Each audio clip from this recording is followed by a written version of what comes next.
অক্টোবরের মধ্যে শেষ হবে শেখ হাসিনার জুলাই অগাস্ট হত্যাকাণ্ডের সাক্ষ্য গ্রহণ। অর্ধ শতাধিক দেশের মিশন ও দূতাবাস থেকে রাষ্ট্রপতি শাহাবুদ্দিনের ছবি অপসারণ। রাজনৈতিক দলগুলোর হাতে ঐকমত্য কমিশনের জুলাই সনদের খসড়া, কিছু অসামঞ্জস্য দেখছে বিএনপি, জানিয়েছেন সালাউদ্দিন আহমেদ। প্রয়োজনের চেয়ে বেশি ব্যাংকের খেসারত দিচ্ছে অর্থনীতি, চাকরিচ্যুতির শঙ্কা ও পদোন্নতি না হওয়ায় ক্ষোভ ব্যাংকারদের।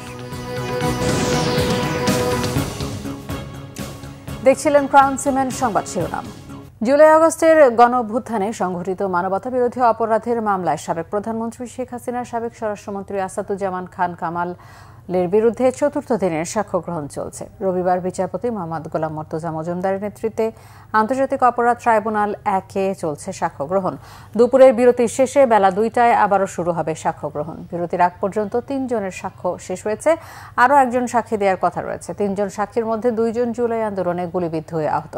নাইম নামে একজন সাক্ষী জানান, তার শরীরে এখন অনেক স্প্লিন্টার, তাকে চিকিৎসা দিতে বাধা দেওয়া হয়। সাক্ষীরা এই ঘটনায় জড়িতদের বিচার দাবি করেন। আসামি পক্ষের রাষ্ট্র নিযুক্ত আইনজীবী আমির হোসেন সাক্ষীদের জেরা করেন। আমরা এই মামলার প্রমাণের জন্য যতগুলো সাক্ষী দরকার ততগুলো সাক্ষীকে উপস্থাপন করব। আমরা 81 জন সাক্ষীর তালিকা এখানে দিয়েছি। আইনে আমাদের অতিরিক্ত সাক্ষী দেওয়ারও সুযোগ আছে। আমরা আশা করছি যে ম্যাটেরিয়াল উইটনেস আয়োর বাদে অর্থাৎ তদন্তকারী কর্মকর্তা ছাড়া অন্যান্য সাক্ষী আমরা আশা করছি যে আমরা আগামী মাসের মধ্যে, না হলে পরবর্তী মাসের ফার্স্ট উইকে উপস্থাপন কমপ্লিট করতে পারব। বিদেশে অবস্থিত বাংলাদেশের সকল কূটনৈতিক মিশন থেকে রাষ্ট্রপতি মোহাম্মদ শাহাবুদ্দিনের ছবি সরানোর নির্দেশ দেওয়া হয়েছে। 5 আগস্টের পরেই বিদেশে বাংলাদেশের মিশন ও দূতাবাস থেকে রাষ্ট্রপতির অর্ধ শতাধিক ছবি সরানো হয়েছে বলে জানিয়েছেন পররাষ্ট্র মন্ত্রণালয়। বিদেশে বাংলাদেশের সকল কূটনৈতিক মিশন, দূতাবাস, হাইকমিশন, কনসুলেট, কূটনীতিকদের অফিস ও বাসভবন থেকে রাষ্ট্রপতির ছবি সরানোর নির্দেশ দেওয়া হয়েছে। পররাষ্ট্র মন্ত্রণালয় থেকে দূতাবাসগুলোকে ভিন্ন ভিন্নভাবে ফোন করে বিশেষ এই নির্দেশ দেওয়া হয়। একাধিক দূতাবাস সূত্র জানায়, বিদেশে নিযুক্ত ঢাকাস্থ দূতাবাস, হাইকমিশন ও কূটনীতিকদের বাসভবনে এতদিন রাষ্ট্রপতি মোহাম্মদ শাহাবুদ্দিনের ছবি টানানো ছিল। সেই ছবি তাৎক্ষণিকভাবে সরিয়ে ফেলতে পররাষ্ট্র মন্ত্রণালয় থেকে নির্দেশ দেওয়া হয়েছে। ছবি সরানোর বিষয়টি তদারকি করতে অঞ্চলভিত্তিক একজন করে রাষ্ট্রদূতকে দায়িত্ব দেওয়া হয়েছে।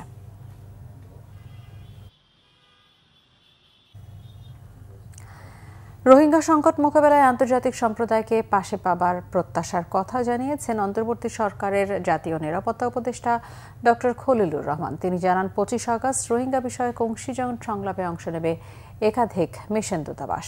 সংলাপে রোহিঙ্গাদের সমস্যাগুলো আগামী সেপ্টেম্বরে জাতিসংঘে উচ্চ পর্যায়ের বৈঠকে উপস্থাপন করা হবে। সেটা আপনারা সম্মেলনে যারা অংশগ্রহণ করবেন সেখান থেকে আপনারা দেখতে পাবেন। এবং আমরা যে বার্তাটা নিয়ে যাব, রোহিঙ্গারা যে এই সম্মেলনের মাধ্যমে যে বার্তাটা পাঠাবেন, সেটা ওই আগামী সেপ্টেম্বরে ইউএন কনফারেন্সের একটা বড় উপাদান। আন্তর্জাতিক সম্প্রদায়কে একটা কথা সবসময় বলি যে গত 8 বছরে আমরা 5 বিলিয়নের ওপর খরচ করেছি আন্তর্জাতিক সম্প্রদায় রোহিঙ্গাদের ওপরে। এরা আসবার আগে কয় টাকা খরচ হয়েছে? 1 পয়সা না। তো তাদের যে ভয়েস, সেটা যাতে প্রকৃতভাবে সেখানটাতে যায়, এই স্টেক হোল্ডার কনফারেন্সের প্রধান বিষয়টাই। মতামতের জন্য রাজনৈতিক দলগুলোর কাছে জুলাই সনদের সমন্বিত খসড়া পাঠিয়েছে জাতীয় ঐকমত্য কমিশন।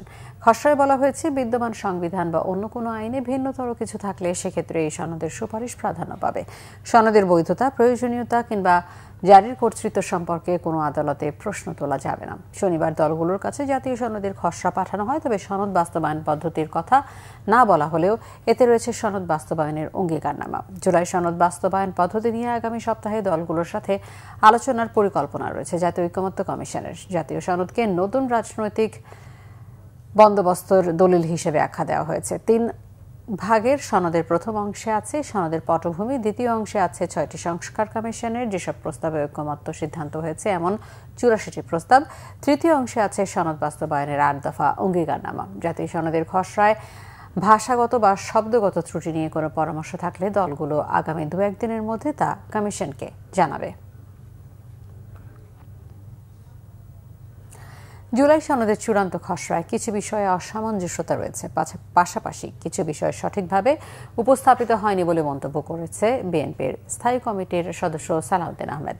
রবিবার গণমাধ্যমে কথা জানান তিনি। বলেন, জুলাই সনদের চূড়ান্ত খসড়া পর্যালোচনা করে আগামী 20 আগস্টের মধ্যে মতামত জানাবে বিএনপি।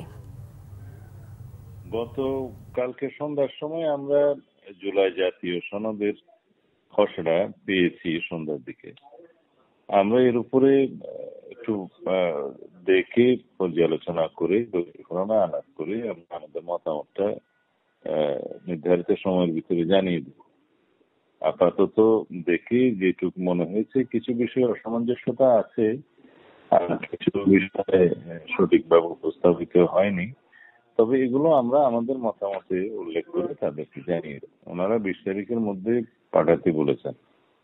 আমরা এর ভিতরে আশা করি পাঠাতে পারব। দেশের অর্থনীতির আকার বিবেচনায় প্রয়োজনের তুলনায় অনেক বেশি ব্যাংক থাকায় ব্যাংকিং খাতের বিশৃঙ্খলা দেখা দিয়েছে বলে মনে করেন বিশ্লেষকরা। তাদের মতে, হাসিনা সরকারের সময় দলীয় বিবেচনায় ব্যাংকের অনুমতি ও ঋণ বিতরণ, একই সাথে দরকারের অতিরিক্ত কর্মী নিয়োগ ব্যাংক খাত আর বহন করতে পারছে না। এ কারণে চাকরি চলে যাওয়া কিংবা সময় মতো পদোন্নতি না হওয়ার ইস্যুতে ব্যাংক কর্মকর্তাদের আন্দোলন অনেকটাই নিয়মিত হয়ে দাঁড়িয়েছে। গোলাম মাইনুল হাসানের রিপোর্ট। হাসিনা সরকারের পতনের পর প্রথম কার্যদিবসে ইসলামী ব্যাংকে বিক্ষোভ শুরু হয়। এরপর থেকে ব্যাংকগুলোতে প্রায় এ ধরনের ঘটনা ঘটছে। বৈষম্যের শিকার বিভিন্ন সংগঠন দলের ব্যানারে এই আন্দোলনগুলো এখনো চলমান। বাংলাদেশ ব্যাংকের তথ্য বলছে, ব্যাংক খাতে মোট কর্মী রয়েছেন 2 লাখের উপর। এর মধ্যে রাষ্ট্রীয় মালিকানা বাণিজ্যিক ব্যাংকগুলোর কর্মীর সংখ্যা 50,000-এর মতো। বেসরকারি ব্যাংকগুলোতে সেই সংখ্যা প্রায় 3 গুণ। অন্তর্বর্তী সরকার দায়িত্ব নেবার পর রাষ্ট্রায়ত্ত প্রধান 4 ব্যাংকে প্রায় 10,000 কর্মকর্তা পদোন্নতি পেয়েছেন। এর মধ্যে 7,215 জনই পদোন্নতি পেয়েছেন পদ ছাড়াই। এই সময়কালে যে বিপুল পরিমাণ লোকবল নিয়োগ হয়েছে, তাদের ক্ষেত্রে ভবিষ্যৎ কি দাঁড়াবে এবং তাদের ক্ষেত্রে যে একটা সামাজিক চাপ রয়েছে, সেই জায়গাটিকে আসলে কিভাবে অ্যাডজাস্ট করা হবে। আমার মনে হয় যে সেই জায়গাটির ক্ষেত্রে এই যে সামাজিক চাপ, যে কর্মকর্তা কর্মচারীদের চাকরি হারানোর ভয় অথবা প্রমোশনের আটকে থাকা অথবা ইনক্রিমেন্ট না হওয়ার মতো বিভিন্ন ধরনের যে সামাজিক চাপগুলো রয়েছে, এই বিষয়গুলো নিয়ে আমার মনে হয় কেন্দ্রীয় ব্যাংকের উচিত হবে আলাদাভাবে ব্যাংকগুলোর সাথে মিলে একটি কমিটি গঠন করে এই সমস্ত সমস্যাগুলো সুরাহা করা। ইস্যু হলো যে এটা প্রপার ওয়েতে যদি হয়ে থাকে, 110 জনের যদি প্রমোশনের মানে ক্যান্ডিডেট থাকে, সেখানে 50 জন হইতেই পারে। এটা ব্যাংকের অ্যাকোমোডেশনের ব্যাপার আছে, ব্যাংকের ক্যাপাসিটির ব্যাপার আছে, নিডের ব্যাপার আছে। যদি এত লোক ওই পোস্টে এত লোক না থাকে, তাহলে তো কম হইতেই পারে।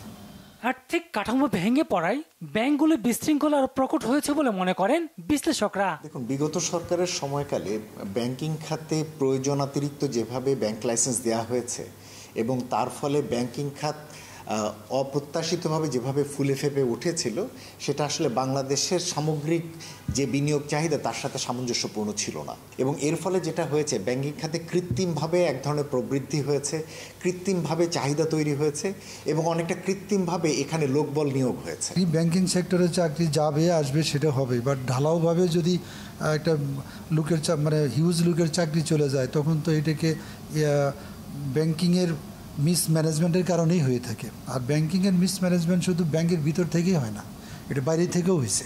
কারণ প্রত্যেকটা ব্যাংকেরই রেগুলেটরি বডি আছে, তারা কিভাবে ব্যাংকগুলো ম্যানেজ করতেছে, বিকজ ডে টু ডে তারাই কন্ট্রোল করে। এরই মধ্যে গভর্নর জানিয়েছেন, শীঘ্রই ইউনিয়ন ব্যাংক, ফার্স্ট সিকিউরিটি ইসলামী ব্যাংক, গ্লোবাল ইসলামী ব্যাংক, সোশ্যাল ইসলামী ব্যাংক ও এক্সিম ব্যাংক একীভূত হচ্ছে। গোলাম মাইনুল হাসান, বাংলা ভিশন, ঢাকা। সিলেটে পর্যটন কেন্দ্র সহ ধলাই নদীর বিভিন্ন স্থানে সাদা পাথর উদ্ধার অভিযান অব্যাহত রয়েছে প্রশাসন। এদিকে পাথর লুটের ঘটনায় 5 জনকে গ্রেফতার করা হয়েছে। অভিযানকারীরা জানায়, শনিবার সদর উপজেলার ধোপাগুল ও মহালদি গ্রামের অন্তত 25টি বাড়ি ও মিল থেকে উদ্ধার করা হয় 2,30,000 ঘনফুট পাথর। এছাড়া কোম্পানিগঞ্জ, জৈন্তাপুর ও গোয়াইনঘাট থেকে উদ্ধার করা হয় আরও 20,000 ঘনফুট সাদা পাথর। অভিযান এড়াতে কোনো কোনো জায়গায় মাটির নিচে লুকিয়ে রাখা হয় এসব পাথর। গত কয়েকদিনে দেশের বিভিন্ন স্থানে অভিযান চালিয়ে এ পর্যন্ত প্রায় 4 লাখ ঘনফুট সাদা পাথর জব্দ করা হয়েছে। লুটপাটের সাথে জড়িত সকলকে আইনের আওতায় আনা হবে বলে জানিয়েছেন অভিযানকারীরা। নাটোরের সিংড়ায় মাদকাসক্ত ছেলেকে কুপিয়ে হত্যা করেছেন বাবা। রাতে উপজেলার চামারি ইউনিয়নের মহিষমারি গ্রামে এই ঘটনা হয়। স্থানীয়রা জানায়, শরীফুল ইসলাম মাদকাসক্ত হওয়ায় দীর্ঘদিন ধরে কলহ লেগেছিল পরিবারে। গতরাতে সে বাবা শহীদ আলীর সাথে বাকবিতণ্ডায় জড়ায়। এক পর্যায়ে বাবা উত্তেজিত হয়ে হাসুয়া দিয়ে কোপ দিলে ঘটনাস্থলেই তার মৃত্যু হয়। সিংড়া থানার ওসি মমিনুজ্জামান বলেন, মরদেহটি ময়না তদন্তের জন্য নাটোর সদর হাসপাতালে পাঠানো হয়েছে। ঘটনার পর থেকে পলাতক রয়েছেন বাবা শহীদ আলী। সংবাদ শেষ করব ক্রাউন সিমেন্ট শিরোনামগুলো আরও একবার জানিয়ে।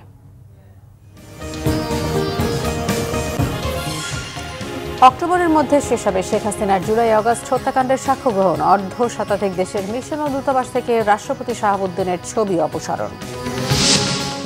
রাজনৈতিক দলগুলোর হাতে ঐক্যমত্য কমিশনের জুলাই সনদের খসড়া, কিছু অসামঞ্জস্য দেখছে বিএনপি, জানিয়েছেন সালাউদ্দিন আহমেদ। প্রয়োজনের চেয়ে বেশি ব্যাংকে খেসারত দিচ্ছে অর্থনীতি। চাকরিচ্যুতির সংখ্যা ও পদোন্নতি না হয় ক্ষোভ ব্যাংকারদের। এই ছিল এখনকার মতো। পরের সংবাদ বিকেল 4টায়, এর আগে 3টায় রয়েছে নিউজ টপ 10 দেখার আমন্ত্রণ রইল। এতক্ষণ সাথে থাকায় ধন্যবাদ সবাইকে।